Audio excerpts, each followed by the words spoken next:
A veces los grandes problemas de la vida, la confusión, la tristeza, el miedo, pueden parecer un caos total, ¿verdad? Un nudo que es imposible de desatar y que te deja como paralizada. Pero, ¿y si te dijeran que podrías mirar todo ese caos con la misma claridad, con la misma lógica con la que un matemático mira una ecuación? Pues esa es la premisa del fascinante material que vamos a analizar a fondo hoy. Es un cuento, una pequeña fábula, que se titula El pequeño mapache que aprendió a resolver el problema más grande. La idea es que es revolucionaria por lo sencilla que es. Un zorro, que es un genio de las matemáticas, le enseña a un mapache a usar ecuaciones, geometría, álgebra, para poner orden en su mundo interior. Nuestro objetivo hoy es desgranar juntos estas metáforas, ir más allá del cuento y ver qué herramientas prácticas podemos sacar sobre quiénes somos, cómo sentimos y qué hacemos aquí. Vamos a ver si las matemáticas pueden de verdad ayudarnos a entendernos mejor. La primera pregunta que el mapache le hace al zorro es, claro, la pregunta del millón. ¿Quién soy? Y el zorro, en lugar de darle una respuesta filosófica, saca una pizarra y escribe una ecuación. La llama la ecuación de la identidad. Y es tú igual a cuerpo plus sentimientos plus pensamientos plus yo. Me encanta cómo lo descompone. Dice que el cuerpo es como un coche, que tienes que cuidarlo, ponerle gasolina, llevarlo al taller. Los sentimientos, pues como el clima. A veces hay sol, a veces hay tormenta, pero siempre acaba pasando. Y los pensamientos son como pájaros que revolotean. No puedes evitar que aparezcan, pero sí puedes elegir a cuáles les das de comer. Pero la variable que lo cambia todo es la última, el yo. El zorro dice que el yo es el que se da cuenta de todo lo demás. Y remata con una frase que es brutal. Que es la clave de todo realmente. Totalmente. Dice, eres el piloto, no el carro. Es que esa frase lo resume todo. Lo fascinante aquí es que una ecuación que parece para niños está introduciendo un concepto psicológico increíblemente sofisticado, la desidentificación. La desidentificación. Exacto. Es la piedra angular del mindfulness y de muchísimas terapias. La idea es que si puedes observar tu pensamiento o tu emoción, por definición, no puede ser ese pensamiento. O esa emoción, claro. Exacto. No puede ser esa emoción. Hay una distancia. Se crea un espacio entre el observador y lo observado. Y en ese espacio es donde reside la libertad. Cuando te das cuenta de que no eres tu tristeza, sino que eres el que observa la tristeza, dejas de ser la ola que se estrella contra las rocas y te conviertes en el océano que contiene a todas las olas. Es un cambio de perspectiva radical. Entiendo la teoría y suena liberador, de verdad. Pero en la práctica, cuando una está metida hasta el cuello en un enfado monumental o una tristeza que casi te ahoga, ¿cómo se hace para dar ese paso atrás? Para decir, ah, mira, estoy observando mi enfado. Parece casi sobrehumano. Es que no es un interruptor mágico, desde luego. El cuento lo llama entrenamiento del alma por algo. Es una práctica, como ir al gimnasio. Al principio solo puedes levantar una pesa pequeña. Y aquí es igual. La práctica consiste en empezar por lo pequeño.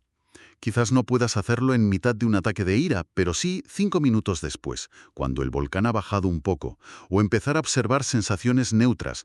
Noto el aire en mi nariz, noto mis pies en el suelo. Al entrenar ese músculo observador con cosas pequeñas, se va fortaleciendo. Y un día, sin darte cuenta, en mitad de una discusión, surge un microsegundo de claridad en el que piensas, vaya, estoy realmente enfadado.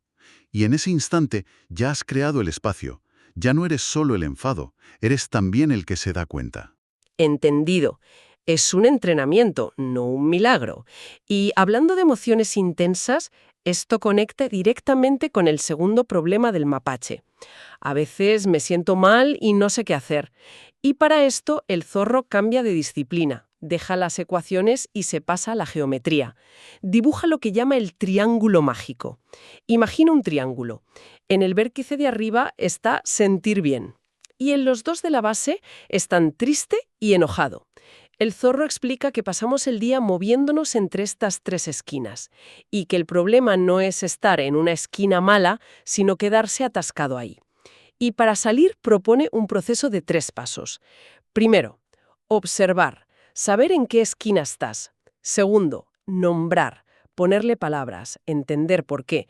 Estoy triste porque he echado de menos a mi abuela. Y tercero, respirar, darle espacio a la emoción, sin intentar echarla a patadas. El cuento insiste mucho en no forzar el salto a la esquina de sentir bien. Claro, sino en dejar que el triángulo rote solo, después de hacer los 3 pasos. Es que este modelo es una simplificación brillante de lo que es la regulación emocional. Sobre todo el segundo paso, el de nombrar. En neurociencia hay una técnica muy estudiada que se llama etiquetado afectivo. Y se ha demostrado, con resonancias magnéticas, que cuando una persona le pone un nombre concreto a lo que siente, esto es decepción, esto es frustración, la actividad en la amígdala, que es como el acelerador de las emociones, disminuye. Vaya. Y a la vez aumenta la actividad en la corteza prefrontal, la zona del cerebro que razona y planifica. Básicamente, nombrar la emoción le quita potencia bruta y te devuelve parte del control. O sea que ponerle nombre a un monstruo le hace menos temible. Exactamente esa es la idea. Pero fíjate en la tentación que todos tenemos y que el cuento señala muy bien. La mayoría de las veces nos saltamos los 2 primeros pasos. Sentimos algo desagradable e intentamos saltar directamente a sentirme bien. Totalmente. Nos distraemos con el móvil, comemos algo, buscamos una solución rápida. Es el atajo que parece más rápido, sí, pero que al final te deja dando vueltas en el mismo sitio. Pero, ¿por qué nos cuesta tanto pararnos a observar y nombrar? ¿Es pereza? ¿Es miedo a lo que podamos encontrar? Yo creo que es una mezcla de varias cosas. Por un lado, una especie de analfabetismo emocional cultural. No nos han enseñado a hacerlo. En el colegio aprendemos sobre ríos y montañas, pero no sobre cómo funciona la tristeza. Y por otro, hay un mecanismo cerebral básico de búsqueda de placer y evitación del dolor. Sentarse con una emoción incómoda es, a corto plazo, doloroso. El cerebro prefiere la recompensa inmediata de la distracción. El problema, como bien dices, es que es un atajo que no lleva a ninguna parte. La emoción no procesada se queda enquistada y el triángulo no rota, se queda atascado en la base. Y uno de los sentimientos que más nos atasca es el miedo. El cuento le dedica un buen trozo a cómo desarmarlo, y lo hace con un doble enfoque que me parece muy interesante. Por un lado, protección a largo plazo y por otro, una herramienta de análisis para el momento. Para la protección vuelve a la geometría. Dibuja un círculo con un punto en el centro. El punto es el yo verdadero, ese observador del que hablábamos, que según el zorro es indestructible. Y el círculo es un escudo invisible que se hace más fuerte con cada acción basada en la verdad, la bondad, la belleza y el amor. Es como construir un refugio interior ladrillo a ladrillo. Pero luego, para el miedo del día a día, saca el álgebra emocional. Y aquí es donde la cosa se pone muy, muy interesante. Presenta la ecuación del miedo. Miedo igual a peligro real por imaginación dividido conocimiento. Es una fórmula fantástica. Es genial. Pone el ejemplo del miedo a la oscuridad. El peligro real de que haya un monstruo en tu cuarto es mínimo, un 1. La imaginación, pensando en fantasmas, es un 100 y el conocimiento de que es solo tu cuarto y no hay nada es bajo, digamos un 2, porque estás asustada. El resultado es un miedo de 50. Pero ¿qué pasa si enciendes la luz y buscas información? Aumentas el conocimiento a 50. La misma ecuación ahora da un miedo de solo 2. Has desinflado el miedo con datos. Es que esa dualidad de herramientas es muy potente. El círculo es una estrategia a largo plazo, es el fomento de la integridad, de la autoestima. Es construir un carácter sólido que te sirva de ancla. Pero la ecuación del miedo es la herramienta táctica para el aquí y el ahora. Y es una analogía casi perfecta de las terapias cognitivo-conductuales, la TCC.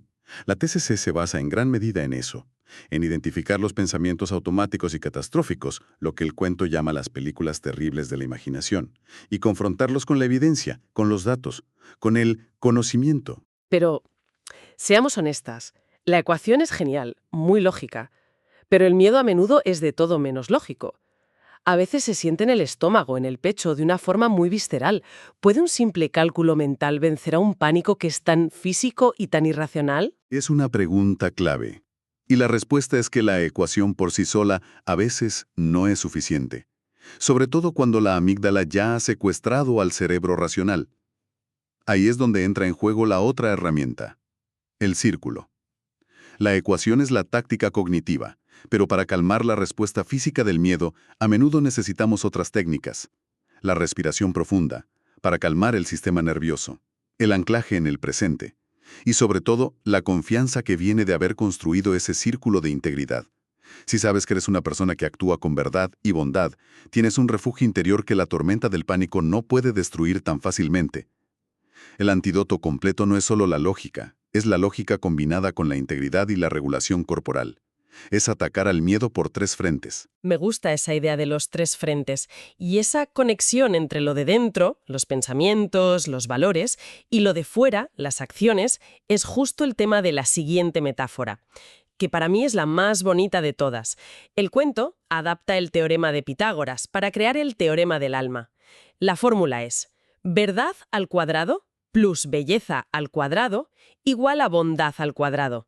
Aquí, los catetos, los lados cortos del triángulo, son la verdad, que define como tener pensamientos claros y honestos, y la belleza, que es tener un corazón comprensivo y empático. Y la hipotenusa, el lado largo, el resultado, es la bondad, las acciones buenas y correctas en el mundo. Es una metáfora de una elegancia tremenda. Punta del propósito en la vida, el zorro introduce la función de tu vida, I igual a f de x. Una fórmula matemática clásica, pero con una interpretación existencial brutal. X es lo que te pasa, los eventos externos, lo que no puedes controlar. Y es lo que haces al respecto, tus acciones, lo que sí puedes controlar. Y la clave de todo, el secreto de la vida, está en la F, que es tu función personal de respuesta, tu carácter, tus valores, tu sabiduría. El propósito, dice el zorro, no es controlar la X, que es imposible, es mejorar constantemente tu F. Es que estas dos ideas, el teorema y la función, son el corazón de muchísimas filosofías de vida. El teorema del alma es una forma poética de decir que la ética, el comportamiento correcto, no es solo una cuestión de fuerza de voluntad. Es el resultado natural de una coherencia interna. Cuando tu mente, verdad, y tu corazón, belleza, están alineados, la acción correcta, bondad, surge con menos esfuerzo. Pero, y esto es importante, no significa que sea siempre fácil. A veces alinear mente y corazón es el trabajo más duro que hay. Claro, no es una fórmula mágica. Para nada. Y la función y igual f de x es puro estoicismo. Es la idea central de Epicteto, de Marco Aurelio, y también de la logoterapia de Viktor Frankl. El poder humano más fundamental reside precisamente en ese espacio que hay entre el estímulo X y la respuesta Y. En ese espacio está nuestra libertad para elegir nuestra F. Frankl, que sobrevivió a los campos de concentración, decía que a un hombre le pueden quitar todo, menos una cosa, la última de las libertades humanas, la elección de la actitud personal que va a adoptar frente a cualquier circunstancia. Eso es la F. La función y igual f de x es potentísima, pero también implica una responsabilidad radical sobre nuestras reacciones, ¿no? ¿No puede ser eso un poco abrumador? La idea de que pase lo que pase, la calidad de nuestra respuesta depende enteramente de nosotras. A veces la vida te da una X tan terrible que parece injusto pedirte que tengas una F maravillosa. Es un punto muy importante, y creo que la clave está en cómo interpretamos mejorar la función. No se trata de ser perfecto, de tener siempre la respuesta estoica ideal. Eso sí sería abrumador e inhumano. Se trata del proceso de mejora. Se trata de que si hoy tu respuesta ante un insulto X es un grito Y, quizás la semana que viene, tras reflexionar, tu respuesta sea un silencio tenso. Y quizás dentro de un año sea una respuesta asertiva o incluso compasiva. La F ha mejorado. El propósito no es la perfección, es la trayectoria. Es ser un poco mejor hoy que ayer. Eso es más manejable y en última instancia, más compasivo con uno mismo. Me gusta esa idea de la trayectoria. El cuento, de hecho, termina con un par de ideas sobre cómo acelerar esa trayectoria, sobre el crecimiento. Primero, habla de la trigonometría de la vida, que busca encontrar el ángulo perfecto de 45 grados, donde el esfuerzo que pones es igual al impacto que consigues. Y dice que este ángulo se encuentra en la intersección de 4 círculos: lo que te gusta hacer, aquello en lo que eres buena, lo que el mundo necesita y aquello por lo que te pueden dar algo a cambio. Y segundo, una idea muy potente sobre el ritmo del crecimiento. Diferencia entre el crecimiento lineal, con la fórmula Y igual a X, que es lo que consigues cuando aprendes solo para ti, y el crecimiento exponencial, Y igual a 2 elevado a X, que se consigue al aprender y enseñar. La fórmula mágica que da el zorro para esto es muy directa. Cada cosa que aprendes enséñala a alguien más. Son dos conceptos tremendamente prácticos. El ángulo perfecto con los 4 círculos es básicamente una versión muy accesible del concepto japonés de Ikigai. La razón de ser. Exacto. Es un mapa para buscar una vocación o un propósito que no solo pague las facturas, sino que te llene de energía en lugar de quitártela. Es el punto dulce donde tu pasión, tu misión, tu vocación y tu profesión convergen. Entonces, la forma más rápida de crecer una misma es ayudar a crecer a otros. Parece una paradoja maravillosa. Pero es que es cognitivamente muy sólida. Hay un fenómeno conocido como el efecto de la explicación. Cuando tienes que enseñar algo a otra persona, tu cerebro se ve obligado a procesar esa información a un nivel mucho más profundo. Tienes que ordenarla, estructurarla, encontrar analogías, anticipar preguntas. En ese proceso, las lagunas en tu propio conocimiento se hacen evidentes y las rellenas.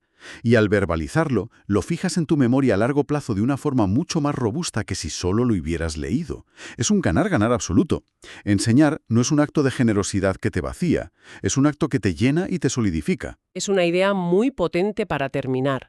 Y de hecho, el Zorro lo une todo en una última ecuación maestra, que lo resume todo. La ecuación es tú feliz igual a cuerpo sano por sentimientos equilibrados por pensamientos claros elevado a la potencia de un yo fuerte. El diseño de esta ecuación final tiene 2 detalles que me parecen geniales. El primero es que los factores dentro del paréntesis se multiplican, no se suman. Esto significa que si uno de ellos es 0, imagina que no has dormido en 2 días y tu cuerpo sano es un 0, da igual lo iluminados que sean tus pensamientos o lo equilibradas tus emociones. El resultado total se va a 0.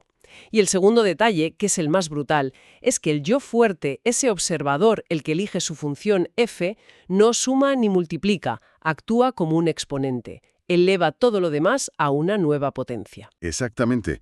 Es un resumen brillante de un modelo de bienestar integral. La multiplicación nos recuerda que somos un sistema interconectado. No puedes descuidar una parte fundamental y esperar que el resto funcione bien. Un cuerpo agotado sabotea una mente clara. Una mente caótica desequilibra las emociones. Pero lo del exponente es la conclusión más profunda de todo el cuento. Nos dice que la autoconciencia, la capacidad de observar sin juicio, de elegir la respuesta, de proteger ese centro interior, ese yo fuerte, no es solo una pieza más del puzzle. Es el catalizador. Es lo que coge un bienestar funcional y lo convierte en un bienestar floreciente. Es el factor que magnifica todo lo demás. Al final, lo que nos ofrece este texto tan curioso es un lenguaje nuevo, el de las matemáticas, para intentar dar estructura, orden y lógica al caos aparente del ser humano.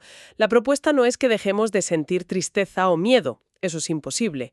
Es darnos un mapa y un juego de herramientas, una ecuación, un teorema, una función, para navegar por esos territorios con un poco más de sabiduría y quizás un poco menos de sufrimiento. Y eso nos deja con una reflexión final, que de hecho se inspira en las misiones para la semana que propone el cuento.